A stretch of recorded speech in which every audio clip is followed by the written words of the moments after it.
Halo semuanya, apa kabar? Terima kasih sudah datang ke channel saya. Pada kesempatan kali ini saya ingin merangkum film horor yang berasal dari India berjudul Tumbat. Film ini dirilis tahun 2008. Tumbat merupakan film yang berasal dari India yang mengangkat mitologi lokal tentang para dewa. Ketika alam semesta diciptakan, Dewi Kemakmuran yang merupakan simbol emas dan makanan tak terbatas melahirkan 160 juta dewa, dan bumi merupakan rahimnya. Dewi sangat menyayangi anak pertamanya, Hastar. Namun Hastar menginginkan semua makanan dan juga emas yang Dewi punya. Dia berhasil menguasai emasnya, namun saat ia datang untuk mendapatkan makanan, semua dewa menyerangnya. Sebelum dia benar-benar hancur, Dewi Kemakmuran menyelamatkan dirinya menjaga dia di rahimnya. Namun, dengan satu syarat, tidak ada yang boleh menyembahnya dan dia harus dilupakan selamanya. Berabad-abad kemudian, penduduk desa Tumbat membuat kuil untuk menghormati Hastar dan mengubah desa mengalami kutukan hujan terus-menerus. Penduduk desa menganggap kutukannya merupakan keberkahan bagi mereka. Pada tahun 1918, seorang wanita parubaya mendatangi sebuah rumah atau tepatnya mansion yang sangat besar. Wanita itu terlihat menghampiri seorang laki-laki tua bernama Sarkar. Wanita tersebut adalah wanita simpanannya, buyut Sarkar yang telah membangunkan dan membuat kuil untuk Hastar. Wanita tersebut mendekatinya dan ia dijanjikan mendapatkan emas oleh Sarkar asal ia merawat seorang nenek tua. Esok harinya, laki-laki tua tersebut, Sarkar, meninggal dunia. Dan karena tidak mendapatkan informasi apa-apa mengenai emas dari Sarkar hingga akhir hayatnya, wanita itu berencana pergi ke kota Pune bersama dua anaknya. Anaknya bernama Vinayak dan adiknya bernama Sadashiv. Dua anak tersebut juga merupakan anak tidak sah dari Sarkar. Saat sedang bermain, Sadashiv si adik terjatuh dari pohon. Ibunya langsung membawa Sadashiv pergi ke dokter, tapi ternyata Sadashiv sudah meninggal dunia. Vinayak ditugaskan ibunya untuk memberi makan nenek tua tersebut. Ia bertanya, bagaimana kalau nenek tua itu bangun? Si ibu menjawab, katakanlah tidur atau Hastar akan mendapatkanmu. Vinayak pun membuat makanan untuk nenek tua tersebut.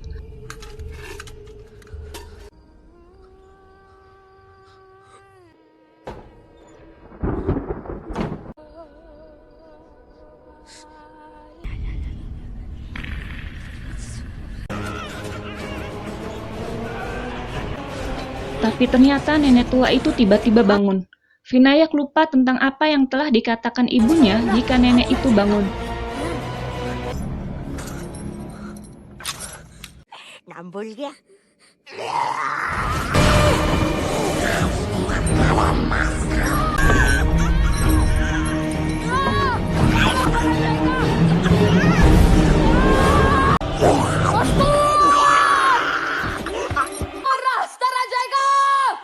Beruntung Vinayak dapat menidurkan kembali nenek tersebut. Lalu sebenarnya siapa nenek tua itu? Dia adalah buyutnya Sarkar. Ia yang telah membangunkan Hastar. Karenanya ia dikutuk menjadi abadi dan merasakan kelaparan terus-menerus. Dan mereka sengaja merawatnya berharap mendapatkan informasi mengenai keberadaan emas, tapi mereka tidak mendapatkan apa-apa. Di perjalanan ke kota Pune, si ibu memberitahu Vinayak agar berjanji kepadanya untuk tidak pernah kembali ke Tumbat dan membicarakan mengenai emas. Dan si ibu memberikan emas satu-satunya miliknya kepada Vinayak. 15 tahun telah berlalu. Vinayak yang telah dewasa kembali ke desa Tumbat. Ia menemui nenek tua yang dulu pernah ia rawat yang telah berubah bentuk aneh menyatu menjadi tumbuhan. Vinayak menanyakan kembali di mana keberadaan emas. Nenek tua itu mengatakan ada di dalam sumur di dalam mansion Sarkar.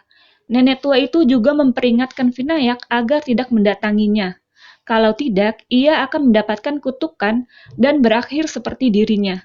Tapi dengan jiwa serakahnya, ia tetap mendatangi mansion Sarkar di mana sumur emas berada. Ia tetap ingin mencari emas tersebut. Setelah beberapa lama, ia menemukan sumur itu dan mendapatkan apa yang diinginkannya. Vinayak akhirnya mengabulkan keinginan nenek tua itu yang ingin penderitaannya berakhir dengan cara membakarnya. Vinayak kembali ke kota Pune dengan membawa emas di tangannya. Hutang-hutang yang ia pinjam kepada rentenir bernama Raghav, ia lunasi semuanya. Kehidupan Vinayak telah berubah. Yang dulunya pas-pasan sekarang bergelimang harta.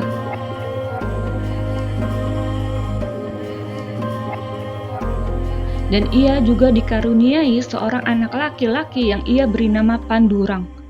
Raghav yang curiga dengan harta Vinayak kemudian mengikuti Vinayak ke Tumbat, di mana ia mendapatkan emas.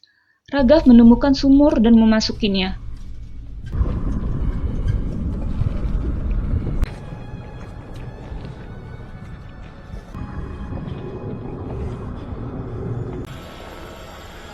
Saat mencari emas, ia malah diserang sesosok makhluk. Dan akhirnya kita mengetahui sebenarnya apa yang ada di dalam sumur tersebut, dan bagaimana cara Vinayak mengambil emas dari Hastar dan seperti apa Hastar itu. Sumur itu adalah tempat di mana Hastar berada, tempat di mana ia dikurung oleh Dewi Kemakmuran. Karena dulu Hastar hanya bisa menguasai emas, ia tidak mendapatkan makanan. Maka dari itu ia selalu merasa lapar, dan Vinayak membawa makanan ke sumur tersebut untuk pengalihan Hastar saat ia mengambil emas yang ada di kantong Hastar. Raghav yang tersentuh oleh Hastar akhirnya berakhir dengan kutukan.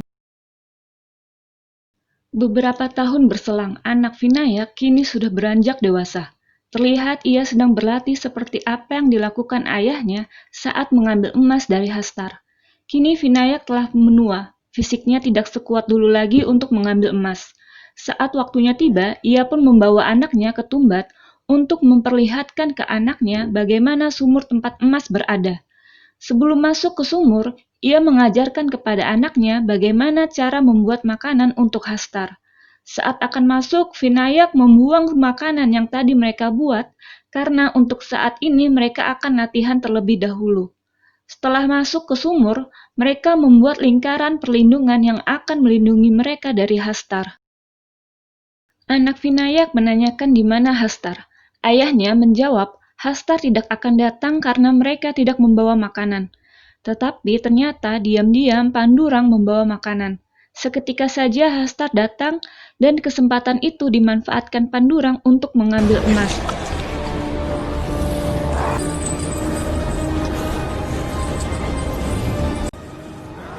Setelah keluar dari sumur, ia pun memarahi anaknya atas kecerobohannya. Jiwa serakah Vinayak sepertinya menurun ke anaknya. Anaknya berencana mengapa mereka tidak mengambil cawat Hastar saja sekalian, tempat emasnya tersimpan. Dengan begitu mereka akan mendapatkan emas lebih banyak. Vinayak berpikir kalau cawatnya yang mereka ambil, tentu mereka memerlukan waktu lebih lama dari sekedar mengambil emasnya saja, dan tentu akan lebih membahayakan jiwa mereka. Si anak berkata, kalau begitu kita buat makanan yang banyak. Bukankah Hastar selalu lapar? Dengan memberikan Hastar makanan yang banyak, si Hastar akan memakan semua makanan. Dengan begitu, mereka punya banyak waktu untuk mengambil cawatnya. Akhirnya, Vinayak setuju dengan rencana anaknya. Mereka kembali ke Tumbat dengan membawa makanan yang banyak.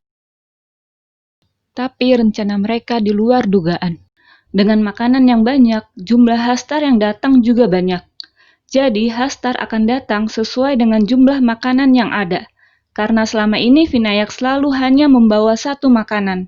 Untuk melindungi anaknya, Vinayak mengorbankan dirinya dengan cara mengikatkan semua makanan ke dirinya. Begitu keluar dari sumur, si anak melihat ayahnya telah terkena kutukan.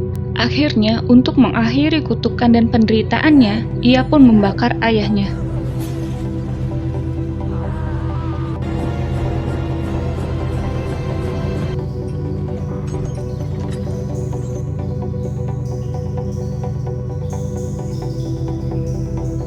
Kita sebagai umat manusia haruslah bersyukur atas nikmat semua yang telah diberikan.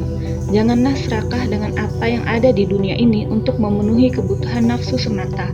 Serakahlah dalam hal kebaikan yang akan menjaga kita di dunia maupun di akhirat.